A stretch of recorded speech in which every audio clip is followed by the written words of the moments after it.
Sejak kedatangan Ineos ke Manchester United, Ineos dah buatkan transfer Manchester United dah tak macam dulu. Selalunya kalau Manchester United nak beli pemain, akan banyak rumours, akan banyak berita yang berkaitan dengan pasukan Manchester United. Tapi hari ni tak ada rumours, tak ada cerita apa-apa, tiba-tiba player baru sampai. So adakah ini perkara yang bagus ataupun negatif?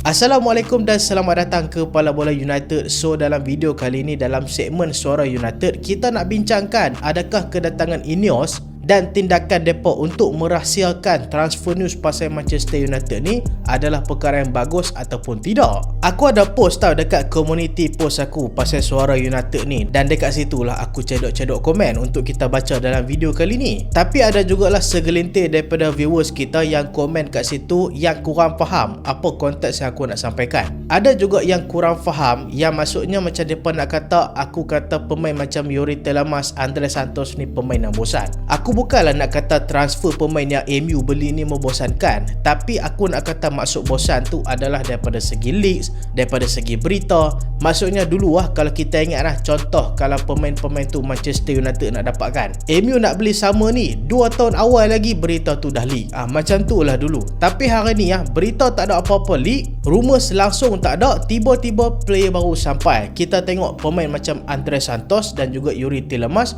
dua-dua pemain tak ada rumours, tak ada cerita apa semua. Daripada kita kata MU nak Tonali lah, Matheus Fernandes lah, player-player lain lah, tiba-tiba MU beli Andre Santos daripada Chelsea dan juga Youri Tielemans daripada pasukan Aston Villa, dan dua pemain ni tak pernah masuk dalam radar Manchester United dalam mana-mana transfer news. So persoalan dia, adakah Ineos buatkan pasukan Manchester United jadi bosan? So jom kita baca beberapa pendapat daripada viewer Pala Bola United dan juga semestinya fan Manchester United sendiri. Kita baca pendapat yang pertama dulu daripada Dark_King69. Dia kata Manchester United mengelak kebocoran maklumat daripada pihak dalaman kelab ataupun ejen pemain. Kedua soal United Tax dulu, media tempatan dan wartawan akan buat liputan mengenai sasaran Manchester United. Kelab penjual akan dengan tiba-tiba menaikkan harga. Yang ni betul jugalah. Kita tengok kalau pemain-pemain lain dulu mereka nak dibeli oleh mana-mana kelab, boleh pula kelab tu jual dengan harga yang murah. Tiba-tiba ada berita, ada rumor yang Manchester United nak, tiba-tiba pemain tu diletakkan dengan harga yang cukup tinggi. Semata-mata sebab mereka tahu sebelum ni Manchester United mampu bayar mahal. Manchester United hari ni pun mampu juga bayar mahal. Tapi macam kita tahu, bayar mahal tu tak semestinya bagus, disebabkan bayaran mahal tu akan tingkatkan pressure dekat pemain tu sendiri, dan Manchester United pun akan rugi bayar pemain tu dengan harga yang overpriced. So tu pendapat Dark_King69. Kita tengok ke pendapat yang kedua pula. Pendapat yang kedua daripada Eshanas. Dia kata sebagai fan memang rumor transfer menyeronokkan, tapi saya lebih suka kelab bekerja secara senyap dan profesional. Korang lik bermasuk rundingan lebih terjaga. Yang penting bukan hype, tetapi pemain yang datang betul-betul membantu tim menang. Jika saya perlu pilih, saya lebih rela transfer yang membosankan tetapi berkesan daripada transfer yang penuh drama tetapi akhirnya mengecewakan. Fan mungkin kehilangan sedikit fun mengikuti rumor, tetapi jika hasilnya tim menjadi lebih kuat dan duit dibelanjakan dengan lebih bijak, itu lebih penting. So senang cerita, Eshanas ni setuju dengan apa yang Ineos buat sebab nak mengelakkan kebocoran maklumat. Dan betul, bila ada leaks-leaks yang jadi, memang kita sebagai fan Manchester United akan excited. Aku abadkan dalam mungkin 10 musim terakhir sebelum ni sama transfer Manchester United adalah masa yang paling kita semua fan Manchester United tunggu daripada musim tu sendiri bermula. Sebab apa? Sebab kita tahu bila musim bermula kita dah expect pemain tu takkan perform sangat pun. Tapi waktu transfer news kita seronok, pemain ni dikaitkan dengan Manchester United, pemain tu dikaitkan dengan Manchester United. Kita macam tengah main kira remote. Tapi betul apa yang Shanas cakap, dia kata better kita bosan waktu transfer daripada kita bosan masa start liga. Sebab ialah kita kena faham yang Manchester United ni dah terbiasa dengan kebocoran maklumat daripada dalam pasukan. So lah ni Ineos tengah jaga benda tu. Tara mereka jaga kau-kau. Kita tengok berita pasal transfer Manchester United memang sunyi Kalau kita tengok cerita pasal Lewis Hall pun baru-baru ni aku buat tu kan. Lewis Hall tu pun wartawan-wartawan duk cedok daripada rumor lama saja. Kalau hampa baca betul-betul, Manchester United dah lama target, Manchester United dah lama berminat. Dia bukan rumor terbaru. Dan bukti kita tengok transfer pasal Manchester United lah ni, goalkeeper kita iaitu Radek Vitek dikabarkan akan keluar daripada Manchester United ke pasukan Middlesbrough. Tu pun berita ni leak bila betul-betul transfer ni dah nak terjadi. So kita tengok pendapat yang ketiga daripada Zarif19.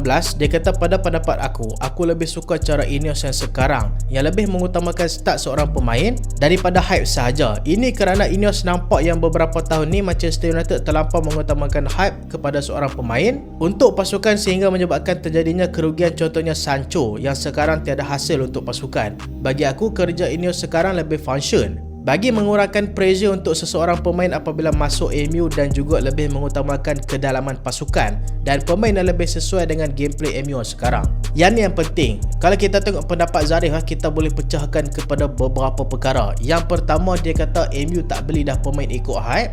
Yang kedua, yang paling penting adalah Manchester United beli pemain yang sesuai dengan gameplay Manchester United. Kita tengok yang pertama dulu, aku cakap hype tadi So Manchester United dah banyak kali beli pemain-pemain yang berdasarkan hype dan juga expectation tinggi. Contoh macam kita tengok paling latest, aku boleh kata Andre Onana, goalkeeper pasukan Inter Milan. Sebelum dia datang ke Manchester United, apa hype dan juga expectation? Masa tu dia adalah goalkeeper terbaik dalam Liga Juara-Juara Eropah. Tapi Manchester United just datangkan dia tanpa kaji dia punya gameplay, dia punya kesesuaian main dalam EPL, dia punya kesesuaian hadap dengan pressure tinggi. Dan akhirnya daripada goalkeeper terbaik dekat Liga Juara-Juara Eropah, tiba-tiba jadi goalkeeper terburuk dalam bola sepak untuk Manchester United. Yang kedua adalah gaya permainan. Kita tengok banyak kali Manchester United beli certain player ni dan kita pun clueless. Kita rasa macam kenapa MU beli dia ni? Dia memang pemain yang bagus tapi macam tak sesuai dalam EPL, macam tak sesuai dengan gameplay Manchester United.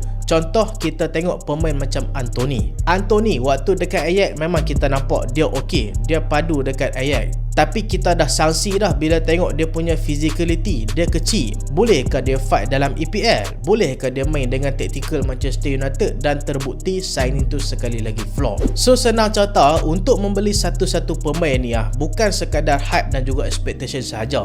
Dan sebelum ni benda tu lah yang Glazers buat. Sebab mereka nak dapatkan pemain tu bukan sekadar nak dapatkan pemain untuk kuatkan tim semata-mata, tapi fokus mereka adalah kepada komersial. Bila MU dapatkan pemain yang hype tinggi, so komersial tinggi, cover meluas, semua orang cerita pasal Manchester United, so brand Manchester United makin meningkat. Benda ni sebenarnya positif, tapi kalau hang terlalu fokuskan dengan hype dan hang reject pemain-pemain yang hang sepatutnya beli, benda tu akan memburukkan pasukan. Kalau kita ingat balik masa Ole under Manchester United, Ole dah dedahkan dia nak beberapa pemain, tapi Glazers reject disebabkan masa tu pemain ni expectation dan juga hype tak tinggi sangat. Contoh macam Haaland masa dekat Molde lagi, Declan Rice masa dia muda lagi dekat West Ham pun Ole nak juga, tapi MU tak mau beli disebabkan expectation dan juga hype tak tinggi. So kita tengok pendapat seterusnya, panjang juga daripada Pisah Stats. Aku baca, aku pendek-pendek je lah kan. Pada pendapat aku, terlalu banyak berahsia pun bukan semestinya bagus. Memang betul rundingan jadi lebih profesional dan kurang gangguan, tapi dari sudut penyokong, musim perpindahan juga sebahagian daripada pengalaman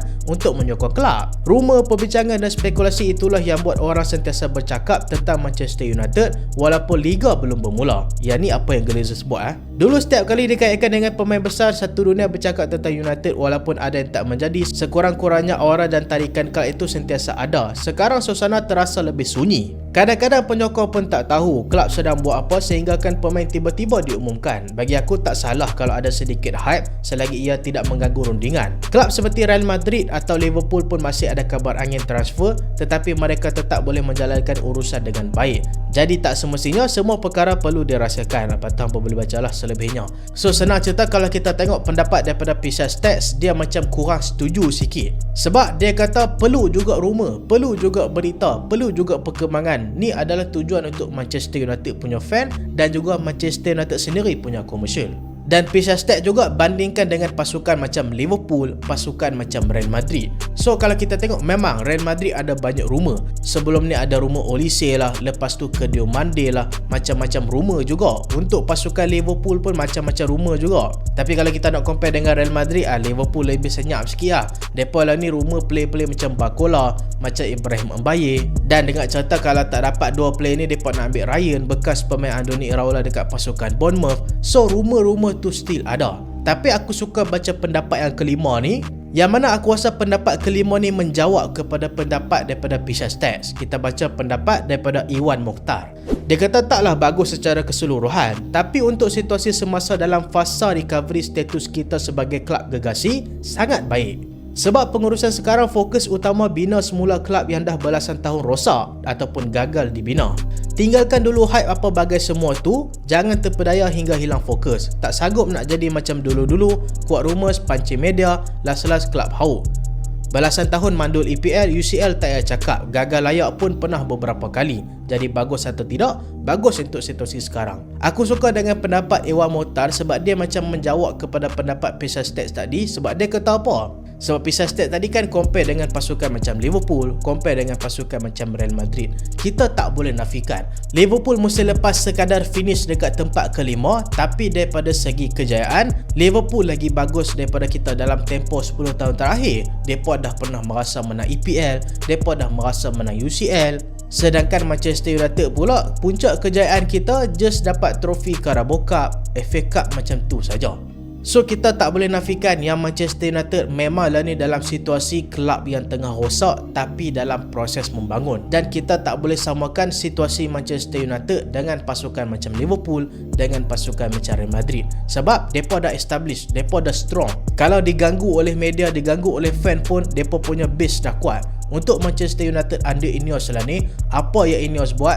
Ineos cuba kuatkan base Manchester United dulu, bagi tim strong. Kalau lepas ni betul-betul dah kuat, dah menang trofi besar apa semua, kalau nak ada berita leak-leak sikit untuk komersial, bagi aku benda tu okey. Sebab masa tu mental pemain dah tak terganggu sangat. Sebab lah ni kalau hampa tengok situasi Manchester United, kalau terganggu sikit pun boleh ganggu momentum pasukan tau. So sebab tu lah aku rasa Ineos betul-betul berhasil nak elakkan sebanyak mungkin berita leaks daripada Manchester United. So kalau pendapat personal aku pula, aku mengharapkan Manchester United macam bagilah leak 1-2. Sebab lah ni mereka dah kontrol tau. So bagilah 1-2 berita bagi fan-fan Manchester United seronok sikit. Tapi dalam masa yang sama, kawal leak dan juga info yang penting supaya Manchester United tak digunakan oleh media untuk tarik views mata-mata. So apa pendapat hampa? Hampa setuju ke dengan pendapat 5 viewers kita yang komen ni? Ataupun hampa ada pendapat hampa tersendiri? Hampa cuba komen kat bawah tengok. So itulah video kali ni dan terima kasih sebab tengok sampai habis. Jangan lupa like, jangan lupa share, jangan lupa subscribe.